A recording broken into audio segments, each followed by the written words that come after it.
നമസ്കാരം. കൊല്ലവർഷം 1202 എല്ലാവർക്കും സ്വാഗതം നേരുകയാണ്. പൂരുരുട്ടാതി നാളുകാർക്ക് പുതുവർഷം പൊതുവെ ഗുണദോഷ സമ്മിശ്രമാണ്. ചില കാര്യങ്ങളിലൊക്കെ നേട്ടങ്ങളുണ്ടാകും. മനസ്സിൽ ഉദ്ദേശിക്കുന്ന രീതിയിൽ കാര്യം നടക്കാൻ സാധ്യതയുണ്ട്. സാമ്പത്തികമായ ഉയർച്ചയും പുരോഗതിയും ലഭിക്കാനിടയുണ്ട്.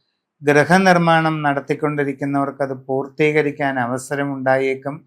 വിവാഹ ആലോചനകളിൽ ഒരു തീരുമാനമാകാനുള്ള സാധ്യതയും കാണുന്നുണ്ട്. പുതിയ ജോലിക്ക് ശ്രമിക്കുന്നവർക്ക് അത് അധികം വൈകാതെ സാധിക്കും. നല്ല ജോലി ലഭിക്കാൻ ഇടയുണ്ടാകും. ആഗ്രഹിക്കുന്ന പുരോഗതി തൊഴിൽ രംഗത്ത് ഉണ്ടാകും. കർമ്മരംഗത്ത് ഒട്ടേറെ മാറ്റങ്ങൾ ഉണ്ടാകും. അത് നല്ലതായിരിക്കും. കച്ചവട കാര്യങ്ങളിലും ഗുണമുണ്ടാകും. സാമ്പത്തിക പുരോഗതി, നേട്ടങ്ങൾ, ധനസമൃദ്ധി ഇതിന് സാധ്യത കാണുന്നുണ്ട്. പുതിയ മേഖലയിൽ പ്രവർത്തനം വ്യാപിപ്പിക്കാനുള്ള അവസരമുണ്ടാകും. തികച്ചും നൂതന സംരംഭങ്ങൾ തുടങ്ങാൻ നിങ്ങളെക്കൊണ്ട് കഴിയും. നിങ്ങളുടെ വ്യാപാര മേഖലയിൽ വലിയ പുരോഗതിയാണ് വരാനിരിക്കുന്ന കാലത്ത് ഉണ്ടാകാൻ സാധ്യത. കസ്റ്റമർമാരുമായി നല്ല ബന്ധം തുടരും. ബിസിനസ് ശൃംഖല വിപുലീകരിക്കും.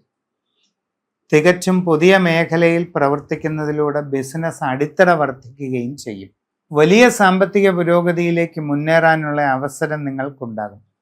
തികച്ചും പുതുമയുള്ള കാര്യങ്ങളിൽ ഇടപെടാൻ നിങ്ങൾക്ക് സാധിക്കും. അത്ഭുതകരമായ മാറ്റങ്ങൾ ജീവിതത്തിൽ ഉണ്ടാകും. കടകളും ഷോപ്പുകളും ഒക്കെ നടത്തുന്നവർക്ക് നല്ല പുരോഗതി ഉണ്ടാകും. പുതിയ കച്ചവടം തുടങ്ങാൻ അവസരം ലഭിക്കും. വാഹനവും മറ്റും ഓടിക്കുന്നവർ ശ്രദ്ധ പാലിക്കുക. വ്യാപാര രംഗത്ത് പ്രവർത്തിക്കുന്നവർക്കും ഗുണങ്ങൾ ഉണ്ടാകും. സ്വന്തമായി വിവിധ മേഖലകളിൽ പ്രവർത്തിക്കുന്നവർക്ക് നേട്ടങ്ങളും പുരോഗതിയും ഉണ്ടാകും.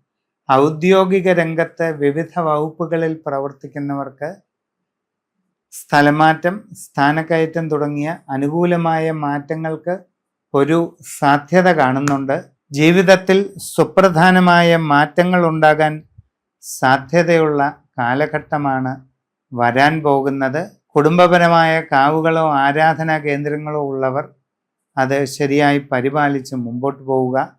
സമഗ്രവും സമ്പൂർണവുമായ രാശിചിന്തയിലൂടെ ഉചിത പ്രതിവിധി കണ്ടെത്തി അത് നടപ്പിലാക്കുന്നതായാൽ എല്ലാ അഭിവൃദ്ധിയും ഉണ്ടാകും.